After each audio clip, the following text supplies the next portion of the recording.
Le problème du collagène, c'est que dans l'alimentation, on en retrouve dans tout ce qui est produits animaux, mais c'est une protéine qui est très volumineuse et très complexe, et donc on a un taux d'assimilation qui est minime dans l'alimentation, et c'est pour ça qu'on n'arrive pas à combler nos pertes de collagène via l'alimentation.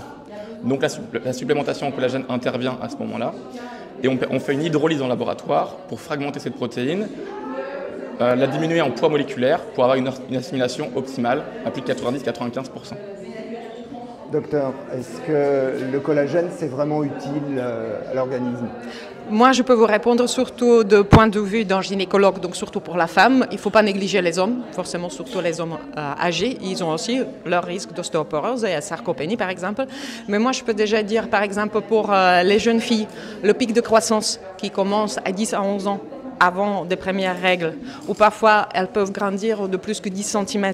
C'est là où il faut absolument apporter vitamine D, calcium et collagène. Une autre période de vie, quand on commence à prendre la première pilule, qui bloque les ovaires et qui sont parfois basées sur les estrogènes purs, donc ils ne contiennent pas les estrogènes qui justement contribuent à la formation de la masse osseuse. Et le pic de la masse osseuse, on va obtenir vers à peu près 20 ans, et à partir de 35 ans, ça diminue. Donc si on prend par exemple dans le cadre d'endométriose ou des fibromes, de nouveau, les traitements purs progestatifs, on peut accélérer la perte osseuse ou, si on les prend très vite, pas obtenir le pic optimal de la masse osseuse. Une autre période peut être, par exemple, la période après accouchement, le postpartum, allaitement, les grossesses approchées ou les grossesses multiples. Et puis forcément, on parle de la ménopause, la préménopause et la vraie ménopause, où le perte osseuse avec l'arrêt de production d'estrogène s'accélère et plus que 30% des femmes sont en ostéoporose très vite. Qu'est-ce qui devient dans l'organisme? Alors, le mécanisme d'action du collagène est assez spécifique, c'est un mécanisme de stimuli. On a 3 types de cellules qui synthétisent du collagène au sein de l'organisme, les fibroblastes, les chondrocytes et les ostéoblastes.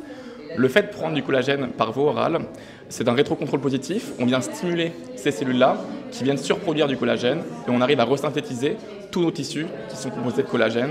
Donc par exemple un tendon, c'est 85% de poids sec en collagène. Qu'est-ce que vous pensez de la pratique du collagène banking, c'est-à-dire le fait de stocker du collagène le plus tôt possible dans sa vie pour en avoir toujours tout au long de sa vie? Le fait de se supplémenter tôt dans sa vie? Oui. En fait, c'est intéressant d'avoir une supplémentation parce qu'on perd du collagène à partir de 25-30 ans. On a une production qui chute à partir de 25-30 ans. Donc, dès 25-30 ans, avoir cette supplémentation en collagène pour prévenir en fait le vieillissement des tissus et éviter différents symptômes qui peuvent être le relâchement cutané, l'apparition d'ostéopénie ou d'ostéoporose avec l'âge, l'apparition des douleurs articulaires. Tout ça, c'est lié aux pertes de collagène. Et l'anti-âge aussi, les rides? Oui, l'appétence cutanée. Tout à fait. Moi, je le vois en pratique, je le recommande régulièrement et j'ai forcément les retours positifs de mes patientes. Combien de temps ça dure une cure? Alors, les premiers résultats du collagène arrivent à partir de 1 à 3 mois. Les premiers résultats, ça prend du temps à arriver. Nous, on conseille toujours 3 mois minimum pour des résultats significatifs. Mais après, on peut le prendre en continu, sans aucun souci. Il n'y a pas d'effet indésirable ni secondaire et pas d'interaction médicamenteuse. Donc on peut le prendre tout au long de sa vie sans aucun souci pour toujours avoir ce stimuli sur les cellules. Il n'y a pas d'effet secondaire? Non. C'est des protéines qu'on retrouve dans l'alimentation, donc il n'y a aucun souci de le prendre en supplémentation. Il n'y a pas d'effet secondaire ou indésirable. Je confirme. Donc le surplus est éliminé? Alors ça joue le rôle d'une protéine. Donc oui. Dans l'alimentation, ça joue le même rôle que des protéines, sauf que c'est un effet de stimuli sur les cellules qui synthétisent le collagène. Donc ça reste des protéines, entre guillemets, classiques dans l'alimentation.